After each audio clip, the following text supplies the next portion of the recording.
Alhamdulillah,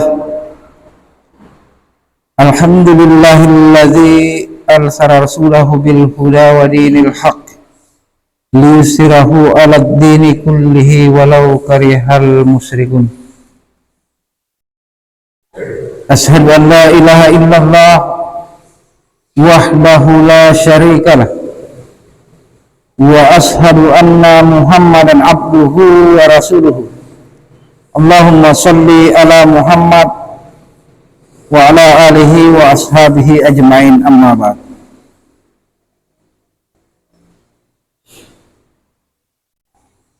Faqala ta'ala fi kitabil karim,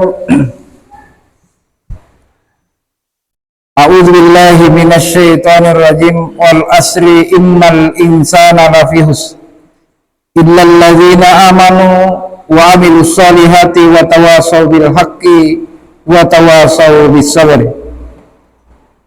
Wa qala ta'ala, ya ayyuhan nasu taqu rabbakumul ladzi khalaqakum min nafsin wahidah wa khalaqa minha zawjaha wa bassa minhuma rijalan katsiran wa nisaa wattaqullaha allazi tasaaluna bihi wal arham innallaha kana 'alaikum raqibah.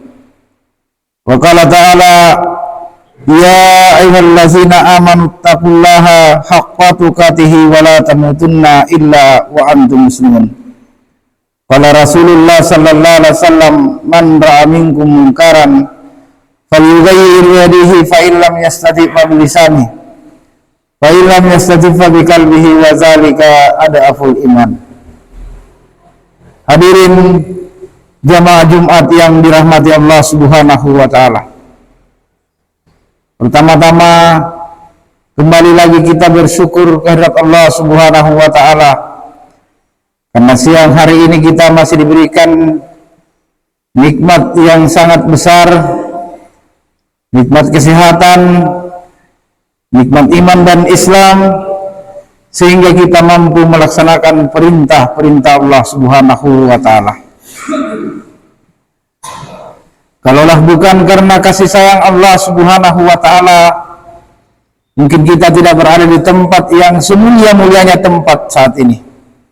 Kalaulah bukan karena cinta dan kasih sayang Allah Subhanahu wa ta'ala yang tinggi kepada kita, mungkin saat ini kita berada dalam kelalaian atau senantiasa menduakan Allah Subhanahu wa ta'ala, na'udzubillahi min dzalik. Tetapi karena cinta dan kasih sayang Allah Subhanahu wa ta'ala yang sangat tinggi kepada kita, sehingga kita dikumpulkan di tempat ini, di tempat yang paling mulia di muka bumi ini, semulia-mulianya tempat, yaitu di masjid, untuk melaksanakan ketaatan kita kepada Allah Subhanahu wa ta'ala, yakni salat Jumat secara berjamaah. Hadirin sekalian rahmati Allah Subhanahu wa ta'ala, tak lupa kami mengajak kepada diri saya pribadi dan kepada hadirin sekalian untuk kita senantiasa meningkatkan iman dan takwa kita kepada Allah Subhanahu wa ta'ala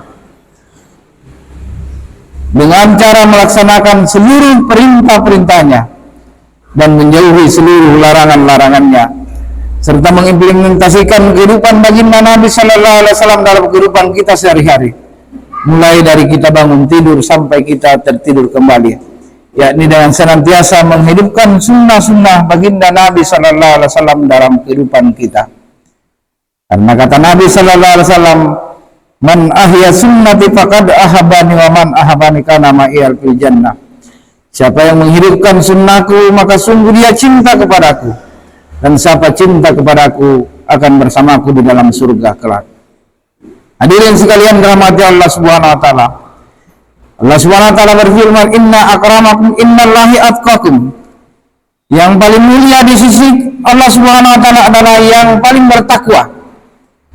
Ukuran kemuliaan di sisi Allah Subhanahu wa ta'ala pada seorang hamba ini adalah yang paling bertakwa saja, bukan karena jabatannya, bukan karena hartanya yang berlimpah, bukan karena status sosialnya, tetapi yang paling mulia di sisi Allah adalah orang-orang yang senantiasa bertakwa kepada Allah Subhanahu wa ta'ala. Hadirin sekalian rahmati Allah Subhanahu wa ta'ala, Allah Subhanahu wa ta'ala berfirman di dalam Al-Qur'an, Wa likulli ummatin ajalun fa iza jaa ajalahum la yastakhiruna sa'atan wa la yastaqdimun. Quran surah Al-A'raf ayat 34. Bahwa setiap umatku, kata Allah Subhanahu wa taala, memiliki batas usia. Apabila sampai pada batas usianya itu, umurnya, tidak ada satupun yang mampu memundurkan atau memajukan. La yastakhiruna sa'atan wa la yastaqdimun.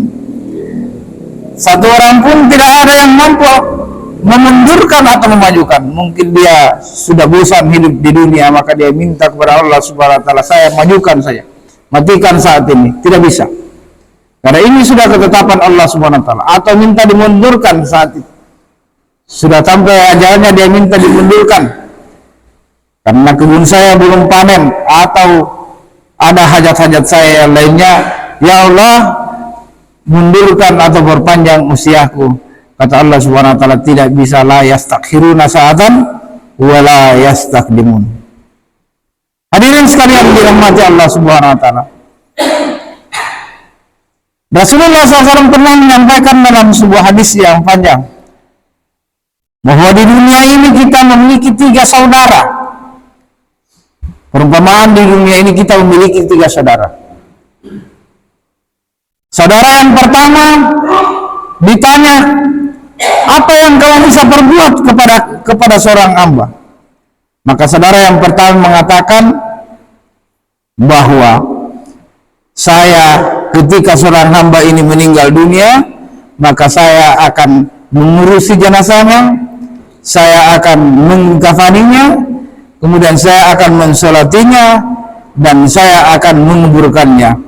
Kemudian saya akan mengingat jasa-jasanya selama di muka bumi, jasa-jasa baiknya. Maka ini, saudara ini adalah saudara keluarga kita, sanak keluarga kita, istri, suami, anak, bapak, ibu. Inilah yang akan mengurusi jenazah kita kelak ketika kita akan mati. Kemudian saudara yang kedua, kata Nabi SAW, apa yang engkau akan perbuat apabila saudaramu ini meninggal? Maka kata saudara tersebut, saya akan menemani dia di dunia, saya akan melengkapi hidupnya di dunia. Namun ketika dia akan mati, saya akan meninggalkannya dan berpaling kepada orang lain. Kalau bukan saya yang meninggalkan dia, maka dialah yang akan meninggalkan saya. Inilah hadirin rahmati Allah Subhanahu wa taala, harta kita, jabatan kita di muka bumi ini, segala pernak-pernik yang Allah Subhanahu wa taala berikan fasilitas kepada kita, dia akan menemani kita di dunia ini. Tetapi kalau tiba waktunya kita meninggal, maka saudara yang kedua ini akan meninggalkan kita, dia akan berpaling ke tempat yang lain. Kemudian Allah Subhanahu wa taala, saudara yang ketiga ditanya, apa yang engkau berbuat apabila si fulan saudaramu ini meninggal dunia? Maka saudara yang ketiga ini berkata, aku akan menemaninya masuk ke dalam kubur, mendampinginya ketika ditanya oleh malaikat Munkar dan Nakir, memberatkan timbangannya di yaumil hisab, mendampinginya nanti pada mahsyar, menuntunnya nanti ketika menyeberangi Siratul Mustaqim, dan akan menemaninya setiap ada kesusahan-kesusahannya di dalam kubur. Maka inilah iman dan amal soleh kita. Dia akan melekat kepada kita, menemani kita sampai di alam kubur, menemani setiap kesusahan-kesusahan yang kita akan menghadapi nanti di hari kemudian, memberatkan timbangan amal kita. Maka ketika sahabat ditanya, saudara mana yang engkau akan pilih? Sahabat menjawab, saya memilih saudara yang ketiga, karena dua saudara yang pertama itu tidak terlalu bermanfaat buat saya, maka saya lebih memilih saudara yang ketiga yang akan menemani kita sampai di kubur nanti, sampai masuk ke dalam surganya Allah Subhanahu wa taala. Inilah hadirin rahmati Allah Subhanahu wa taala, perumpamaan kita di muka bumi ini. Perumpamaan hidup kita di muka bumi ini memiliki 3 saudara. Kita harus pandai-pandai dalam memilih saudara ini. Yang mana yang kita dahulukan, yang mana yang kita prioritaskan. Tentu kalau berhadapan antara dunia dan saudara-saudara kita yang akan menemani kita sampai di akhirat, maka tentu kita akan mendahulukan saudara yang akan membawa kita, menemani kita sampai di yaumil kiamat nanti. Hadirin sekalian dirahmati Allah Subhanahu wa taala. Dalam sebuah hadis Rasulullah sallallahu alaihi wasallam sampaikan bahwa tidak akan bergeser kaki seorang hamba. La tasulu qadama abdin yaumal qiyamati.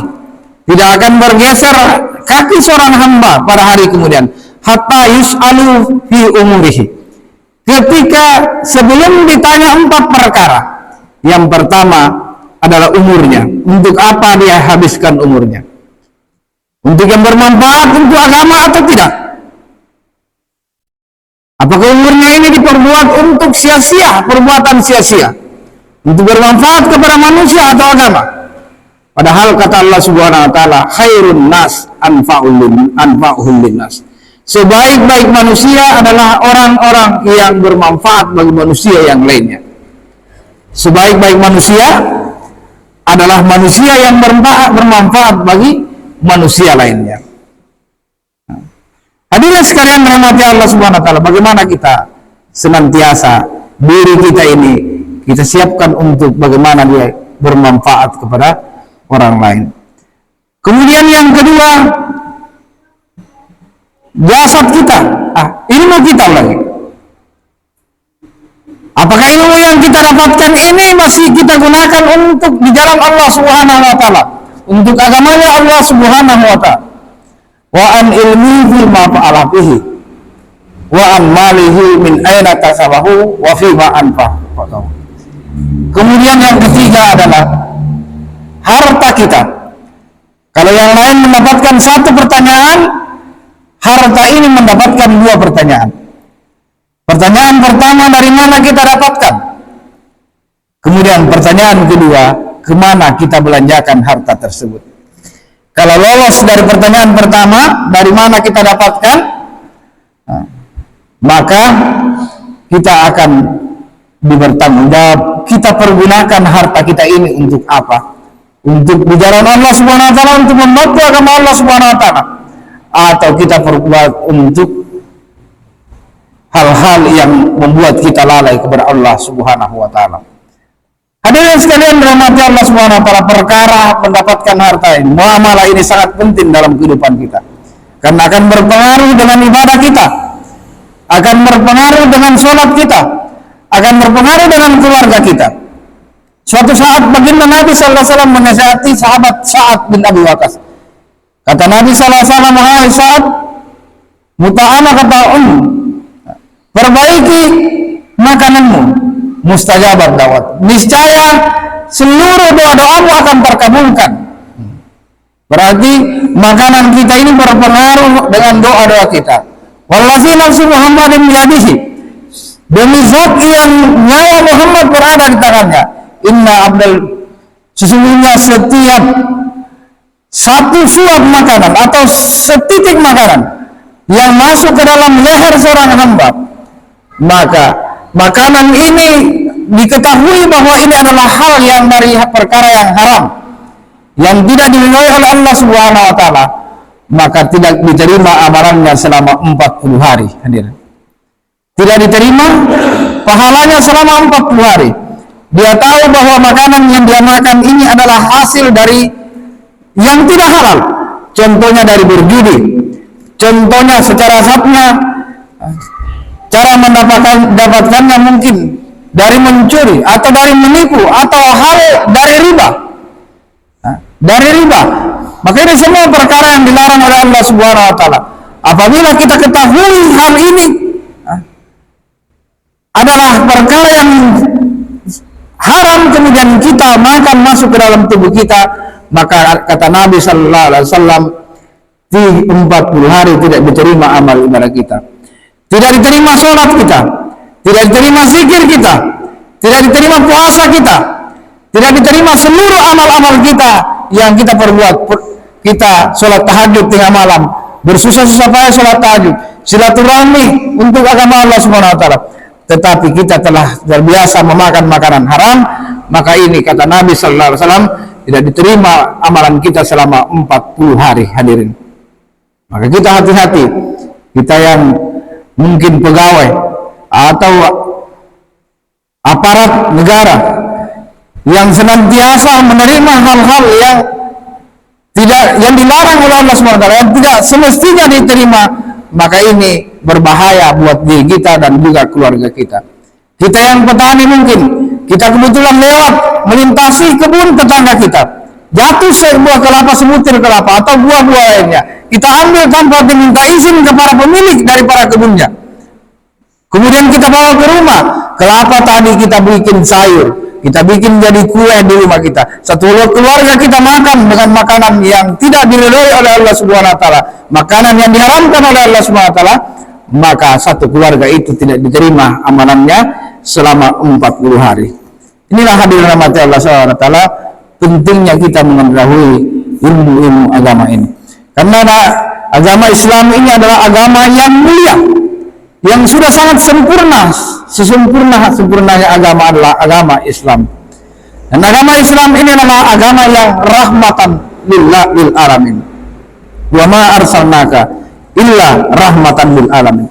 Dan tidaklah kami mengutusmu wahai Muhammad melainkan sebagai rahmat seluruh alam, sebagai penyebar kasih sayang seluruh alam.